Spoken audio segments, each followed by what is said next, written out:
Good morning, students. So, today we are going to speak about on the lesson 5.1 India's gift to the world, how yoga heals, जिसका part 1 है और Timothy बर्गिन के द्वारा ये लिखा हुआ है हाउ योगा हील्स। इसमें योगा के द्वारा जो इलाज होने वाले हैं उनके बारे में बताया गया है कि किस तरह से योगा आज वर्ल्ड में एक थेरेपी बन गई है। It has become common knowledge that yoga is good for you। ये एक आम बात बन गई, एक सामान्य बात बन गई है कि योगा जो है वो आपके लिए अच्छा है, एक सामान्य ज्ञान की बात बन गई है। Currently, yoga is being used as therapy for cancer, infertility, lung disease, multiple sclerosis, Parkinson disease, insomnia, high blood pressure and joint pain. वर्तमान में जो योगा है इसका थेरेपी मीन्स चिकित्सा के रूप में जो यूज़ होता है वो है कैंसर में, इनफर्टिलिटी मीन्स बांझपन, लंग डिजीज फेफड़ों की बीमारी, मल्टीपल स्क्लेरोसिस हड्डियों मांसपेशियों से संबंधित बीमारी, पार्किंसन डिजीज, इंसोम्निया अनिद्रा, हाई ब्लड प्रेशर, उच्च रक्तचाप एंड जॉइंट पेन और जोड़ों में दर्द। Yet there is very little awareness and understanding on exactly how yoga heals। अभी तक ये बहुत ही कम जागरूकता है लोगों की इसे समझने में कि योगा कैसे इलाज करता है, निश्चित रूप से कि योगा कैसे इलाज करता है। The key is to understand the relationship between stress, yoga and disease. और जो प्रमुख बात है यहाँ पर, की का मीन यहाँ पर द प्रमुख बात है वो है हमें योगा, डिजीज़ और स्ट्रेस तीनों के बीच में जो रिलेशन है उसको समझना है। Medical research estimates as much as 90% of illness and disease is stress related. और मेडिकल रिसर्च के एस्टिमेट से अगर हम देखें तो 90% जो बीमारी है वो स्ट्रेस से रिलेटेड है। A few of the many diseases, उनमें से कई बीमारियां and conditions that have been linked to an over active stress response, कई बीमारियां उनमें से जो कि अत्यधिक तनाव के अत्यधिक क्रियाशील होने की वजह से हैं, जिसमें शामिल है कार्डियोवास्कुलर डिजीज, हृदय की रक्तवाहिनियों से होने वाली बीमारी, डिप्रेशन तनाव, एंजाइटी चिंता, obsessive compulsive disorder, some types of diabetes mellitus, some autoimmune disease, colitis, irritable bowel syndrome, reproductive problem and suppression of the immune system। ये जो हमारी रक्षा प्रणाली होती है उसको अंदर दबाव की और कई प्रजनन की क्षमताएं जो होती है, ये सभी बीमारियां स्ट्रेस यानी मीन्स तनाव से संबंधित है। What we feel as stress, हम स्ट्रेस के रूप में क्या महसूस करते हैं, is the product of the sympathetic nervous system और द फाइट और फ्लाइट। सिंपैथेटिक नर्वस सिस्टम और फाइट और फ्लाइट दोनों सेम वर्ड है यहाँ पर। इट मीन्स है कि स्ट्रेस के रूप में हम क्या महसूस करते हैं कि ये हमारी जो शरीर को आराम देने वाला तंत्रिका तंत्र है, सहानुभूति देने वाला लड़ो या भागो की प्रक्रिया, उसका एक प्रोडक्ट है। An almost immediate surge in heart rate, अचानक हमारे हृदय की गति को तेज कर, दर को तेज कर देता है। सर्ज का मतलब है अचानक वृद्धि करना। Cardiac output, blood pressure, sweating पसीना, सैलो ब्रीथिंग सांस, धीमी सांस एंड मेटाबॉलिज्म और भोजन को ऊर्जा के रूप में रूपांतरित करने वाली प्रक्रिया। Combined with the tensing of muscles, जो मांसपेशियों के खिंचाव से जुड़ी हुई है।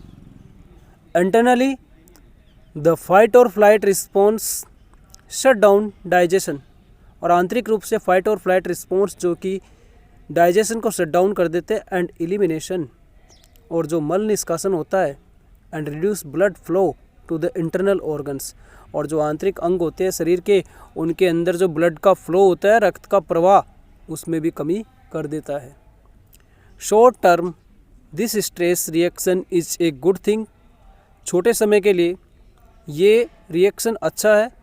द फाइट और flight response prepares us to respond to any environmental threat by fighting against it और fleeing from it।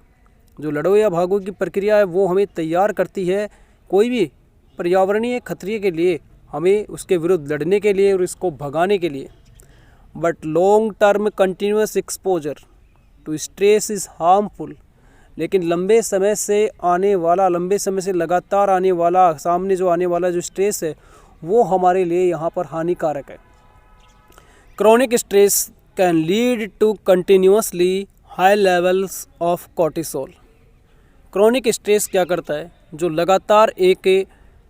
अगर लगातार चले, लगातार होने वाला स्ट्रेस, वो कोर्टिसोल नाम के एक हार्मोन के लेवल को बढ़ाता है। This hormone at normal level helps to maintain an active healthy body including regulation of metabolism and blood pressure. ये हार्मोन क्या करता है, ये अगर नॉर्मल लेवल पे होता है तो ये हमारे बॉडी को हेल्दी और एक्टिव बनाए रखता है। साथ में हमारे मेटाबॉलिज्म है, जो शरीर में भोजन को ऊर्जा के रूप में रूपांतरित करने वाली प्रक्रिया, उसे भी नियंत्रित करता है। साथ में ब्लड प्रेशर को भी कंट्रोल करता है। But excessive amounts of cortisol are very bad. लेकिन इस हार्मोन की मात्रा अगर ज़्यादा बढ़ जाए इसकी, तो ये बहुत बुरा होता है हमारे शरीर के लिए।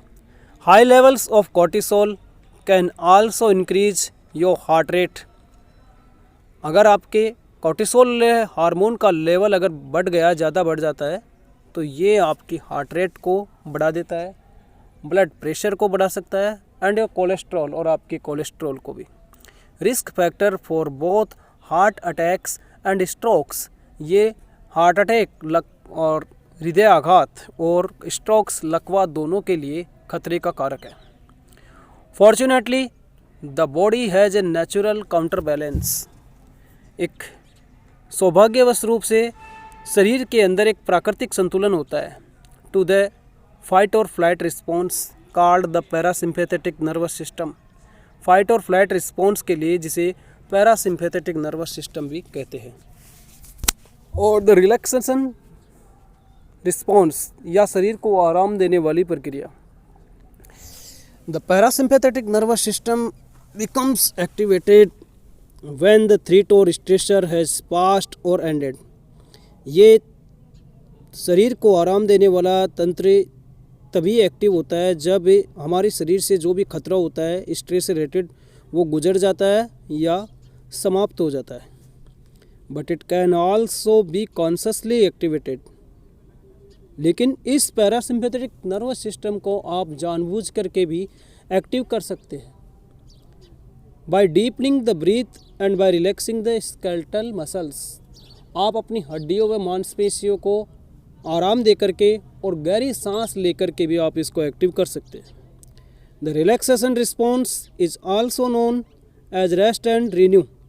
रिलैक्सेशन रिस्पॉन्स, शरीर को आराम देने की प्रक्रिया, वो रेस्ट एंड रिन्यू के नाम से भी जानी जाती है। When the body has the time and resources to heal the body and to respond to illness. जब शरीर में इलाज करने के संसाधन होते, संसाधन का समय और संसाधन दोनों, और बीमारी को जवाब देने के लिए। ऑब्वियसली, स्पष्ट रूप से, बाई इंक्रीजिंग द फ्रीक्वेंसी, इसकी आवृत्ति को बढ़ा करके, time and depth of the relaxation response. स्पष्ट रूप से इसकी फ्रीक्वेंसी को, इसके टाइम को और इसकी डेप्थ को, तीनों को बढ़ा करके हम इस relaxation response, it means body को हम आराम दे सकते हैं।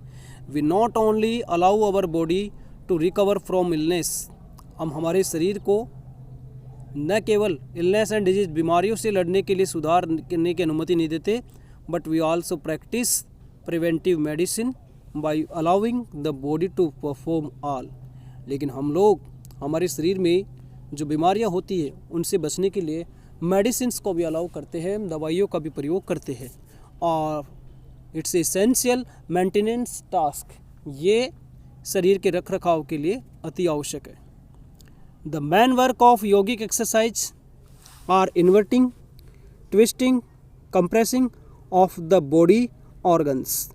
जो सबसे मुख्य काम है हमारे इस योगा के एक्सरसाइज का, इसमें हमारे शरीर को मोड़ना, दबाना, हमारे शरीर के आंतरिक अंगों को मोड़ना, दबाना और झुकाना, ये शामिल होते हैं इस एक्सरसाइज में।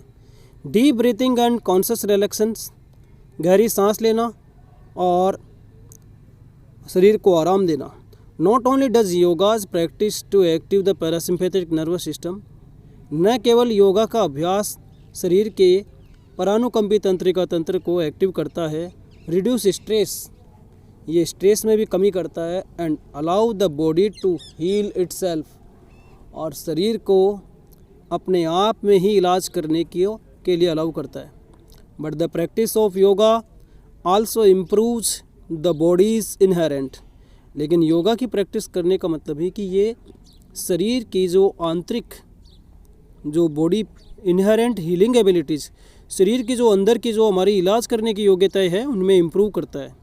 Yoga is very beneficial to our health, yoga हमारी स्वास्थ्य के लिए बहुत लाभदायक है। Yoga decreases the level of stress hormone cortisol in the blood, और योगा हमारे ब्लड में जो कोर्टिसोल नाम का हार्मोन होता है उसको कम करके उसके लेवल को कम करता है। The meditative practice of yoga, yoga के ध्यान का अभ्यास जिसे ध्यान करते हैं हम, help to reduce stress and activate fight और फ्लाइट रिस्पॉन्स, ये करता है स्ट्रेस को कम करने में हेल्प करता है और साथ में फाइट और फ्लाइट की रिस्पॉन्स में, लड़ो या भागो की प्रक्रिया। It enables us to avoid the stress response problem, ये हमें तनाव से होने वाली समस्याओं से बचाता है, बचाने के योग्य बनाता है। Practicing yoga also encourages one to lead a healthier life style, yoga का अभ्यास हम सबको एक स्वस्थ जीवन शैली जीने के लिए प्रोत्साहित करता है।